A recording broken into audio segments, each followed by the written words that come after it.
right, welcome back to another episode of Called the Homeschool. I want to tell you a little about a little promo I have going on this December.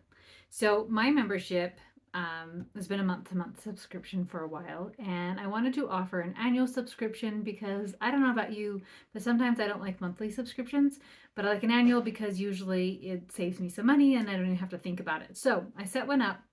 And I thought it'd be super fun for December because it'd be a fun Christmas present for yourself, but as a fun way to make it even a better Christmas present is I am giving away a family planner to everyone who joins the annual subscription during December, or if you're already a monthly member and you switch, then you will get a family planner as well. So this promo is only offered in December, going all the way through the end of December. So if you are looking for something for yourself for Christmas, come and join the annual membership and get yourself and family a family planner. So, anyways, that's a super fun.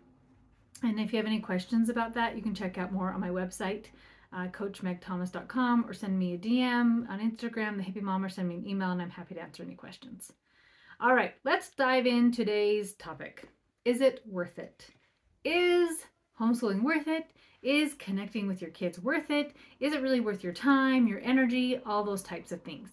So, what inspired this episode was a letter I recently received from my son, who is currently serving a mission for our church, the Church of Jesus Christ of Latter day Saints. So, he sent me a letter a few weeks ago, and it inspired this whole episode. So let me give you a little background of my son. So his name's Porter. I've talked about him before. He's been on the podcast when he graduated homeschool. He was on the podcast. We call him Tico. So that gets really confusing because people have thought I have two different kids named Porter and Tico because I use those names interchangeably. My husband used to only speak Spanish to the kids, and so his name was Portico, Little Porter, and it got cut off to Tico, so that's where that came from. So, anyways, if I change, it's the same child. So, he's currently serving a mission, and he is a lot of fun. This kid's really cool. He is super driven, absolutely internally motivated, super driven. He taught himself to play guitar. He said he wanted to learn how to play guitar when he was younger, and I just don't care to go and buy things for my child's every whim. So I said, sure, go ahead and buy yourself a guitar and learn how to play guitar. So he did. He made some money, went and bought a super cheap guitar from a kid. I think it was like $30, right? So not very good quality. Ended up teaching himself how to play guitar, got amazing with guitar. We ended up getting a teacher several years later, but I'm like, oh, okay, this is not a fluke. Was able to tour Europe playing music. He's won some awards with it. I don't know the name of it, so don't ask me. I can't remember. I know it was really cool though. Has won some awards with the guitar. He has written several albums, and what's cool is he plays all the instruments and he's the vocals. He's the vocals, like even his own background singers in all the songs except for a few songs that he has done with his sisters. Just really super talented, right? So he also got really into health and fitness, and before he left on his mission became a CrossFit coach, and he was a really really good coach, so I can't wait to have him back. He joked often that he was the alpha child, and for being honest, he kind of was. I've teased before, and my kids all know this too, that all I had to do was get Tico on board with the subject. So when we were doing subject of the day, or we're doing art, or some type of thing that maybe some kids were going to be like, oh, this is stupid, I don't want to do it. I knew all I had to do was sell Tico on it. And if I could sell Tico on it, then all the other kids were willing to do it. Like, it's so fun. It was great. I only had to get one person on board with it. So that was super awesome. So he's just the super awesome kid. But also, on the flip side, he's also the kid who was, I want to say he was driving our truck, and our truck's a big diesel truck, right? And he thought he was in a small parking lot, and he didn't really look behind him, and he thought he was hitting a curb as he was backing out, and he figured, I'm in a big truck, so what's the big deal? Like, if I'm hitting a curb, I'll just gun it and go over the curb like all the way. But it wasn't a curb, it was a car. And so a couple $1,000s later, that other car was fixed, but he was crashing a car just because he wouldn't turn behind him and look and see what he was hitting. He's also, all the years that I taught in homeschool co-op, I've obviously had kids who didn't like me, whatever, that's fine. But I've never wanted to kick a kid out or like burst into tears with any other child but my own. I remember sitting in this co-op class and I was teaching it, and he was just on one, like, but thinks he's hilarious, right? Telling all these jokes. And I was like, dude, knock it off. Like, stop it. And I couldn't get him to stop. And I'm like, what do I do? I can't send him to his mom. I am his mom. And so I just sat in there fighting tears, like, it's fine. He can't make me cry. He cannot make me cry, right? He also teases me. I don't know, maybe he really feels this way, probably. He also says that I didn't teach him math very well. He is not shy to say that you did not do a very good job at teaching me math. So he is all the things.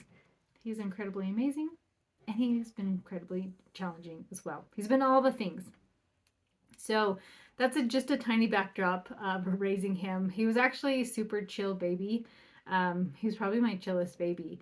But then I don't know, you just have different challenges and whatnot as kids grow older. So lots of amazing things and lots of hard things about him. So he's been serving his mission now for about 15 months. And a few weeks ago, he sent me a letter, and I want to read that to you. So if you're just listening, the paper you hear is the actual letter. And I'm so proud he wrote his letter in cursive. And I was like, Tico, I like, lovely letter, but also thank you that you wrote in cursive. And he's like, Mom, I love cursive. It's so much easier to get my thoughts out. So there you go. There's my win for cursive. So it says, Dear Mom, the intention for Sister Iyer, that's the mission president's wife, giving us these letters was that we might apologize for not helping you out as much around the house. But I felt something different was in order. I just wanted to say thanks for how you chose to parent us. Thank you for letting me decide what life I could live while correcting me along the way. I love you very much, and I'm so grateful for how much time you spent with me and on us. It's hard for me to adequately describe my adoration for you, but just know how much I care about you and how fun you are. Love you, Elder Thomas. Oh my goodness. Totally cried happy tears this time. The reason I share this letter with you is because I am now reaping what I have sown. I have worked so very hard on creating connection with my children. I have worked very hard to overcome yelling and being so darn critical. I have worked on guiding and mentoring my kids and allowing them to make their own mistakes and loving them through the whole entire process. Now, through this process, I also have made a ton of mistakes. I tried so hard to be more concerned about my son when he hit the car than I tried to be more concerned about him than the car he was hitting. But it was very obvious on my face and mood that I was a lot more annoyed about that car because maybe probably because nobody was hurt, right? But like, oh, that's like so many thousands of dollars. So even with all my humanness, I've been able to build a pretty amazing connection with my kids, and I'm getting my payout with my adult children for all my hard work. Friends, I get it. The days can feel so darn long. I am still in the middle of parenting and homeschooling. Yes, I have 3 adult children, but I also have 4 children still at home, ranging from 16 to 5. So I am still in the thick of things with young kids, with teenagers, and all those things.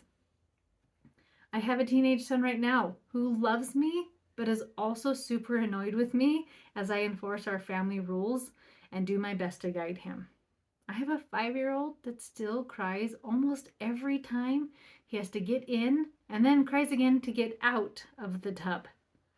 I get that everyone has some hard days and some hard moments, but parenting is a long game and it is so worth it.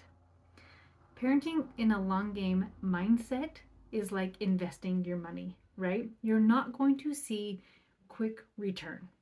Just like when you're patient with your kid today, you're not going to see a quick return tomorrow. Same idea with investing your money. If you start investing $100 each month, you're not going to see a whole lot of money. Not a year, right? Like in a couple years, but 10 years. If you continually invested $100 and let it grow, you're going to start having a lot more money. So Keep investing in your relationship with your children. Work on connecting with them even when you don't see results, right? That's just like investing your money and saving your money even though you're not seeing the return yet. I promise you that as you build that connection with them, you stop yelling at them, stop being critical, stop being mean, you get to reap a pretty amazing harvest. And then you will see that it has been so worth this. Love you so much. Keep going. You've got this.